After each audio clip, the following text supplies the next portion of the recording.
வீரபாண்டிய கட்டபொம்மனின் பாஞ்சாலங்குறிச்சி பாளையத்திற்கு உட்பட்ட கவர்ணகிரி என்ற ஊரில் 1771ஆம் ஆண்டு சுந்தரலிங்கம் பிறந்தார்.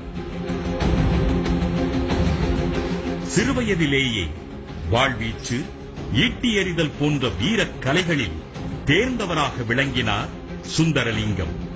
கண்மாயில் நீரெடுக்கும் பிரச்சனை வந்தபோது தங்களை தாக்க வந்த எட்டயபுரத்து படைவீரர்களை சுந்தரலிங்கம் சீறி பாய்ந்து தாக்கிய தகவலை கேட்டறிந்த கட்டபொம்மன் மேலும் பல சோதனைகளை வைத்து அவரை தனது படைத்தளபதியாக்கிக் கொண்டார்.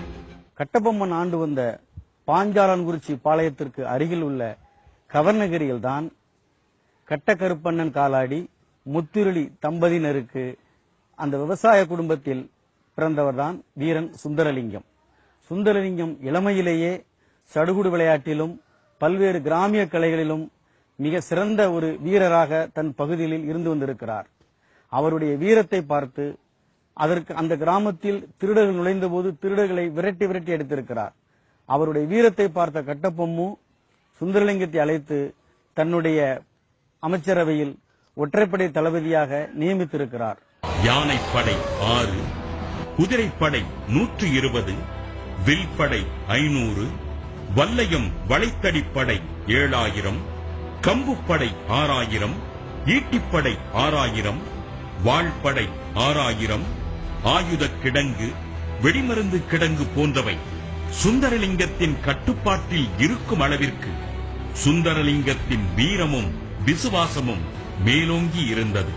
திருநெல்வேலி கலெக்டர் ஜாக்சன் துரையின் வேண்டுகோளின்படி 10/9/1798 ராமநாதபுரத்திற்கு கட்டபொம்மன் சென்றபோது அதற்கும் முன்பாக மாறுவேடத்தில் உளவு பார்க்க அங்கே சென்ற சுந்தரலிங்கம் ஜாக்சன் துரை நயவஞ்சகமாக திட்டமிட்டு கட்டபொம்மனை கைது செய்ய இருப்பதை அறிந்தார்.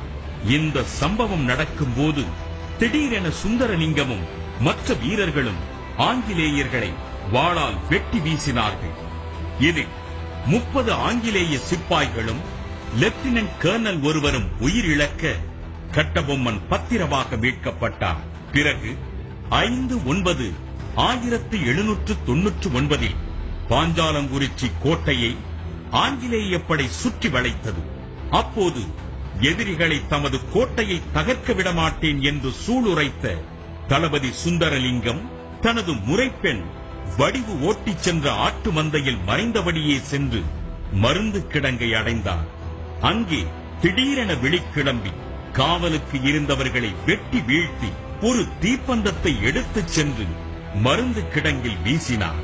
சுந்தரலிங்கம் செய்வதை புரிந்து கொண்ட வடிவு தானும் அவ்வாறே செய்தார். இருவரும் அங்கே மனித வெடிகுண்டுகளாக மாறி மருந்து கிடங்கையும் ஆங்கிலேயரின் திட்டத்தையும் தகர்த்தெறிந்தார்கள்.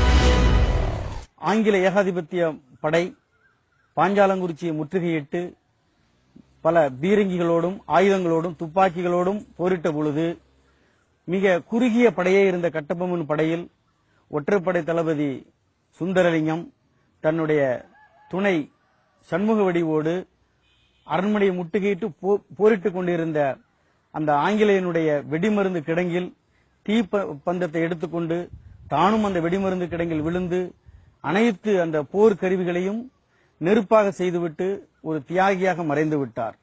தான் நேசித்த மண்ணுக்காக உயிரையும் துச்சமென நினைத்த தீரம் சுந்தரலிங்கத்திற்கும் வடிவுக்கும் இருந்தது.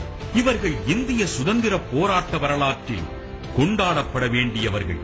சுந்தரலிங்கத்திற்கு நினைவு மணிமண்டபம் பாஞ்சாலங்குறிச்சியில் உருவாக்கப்பட்டிருக்கிறது.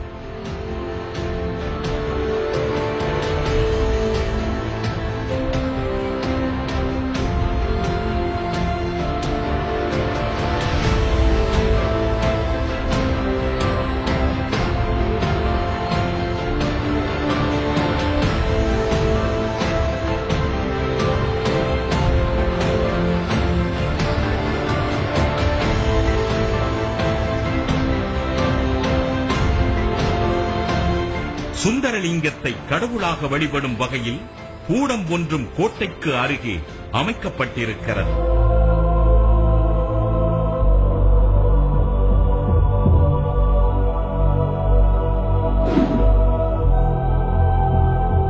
இப்படி ஒண்டி வீரன், சுந்தரலிங்கம் போன்ற இணைய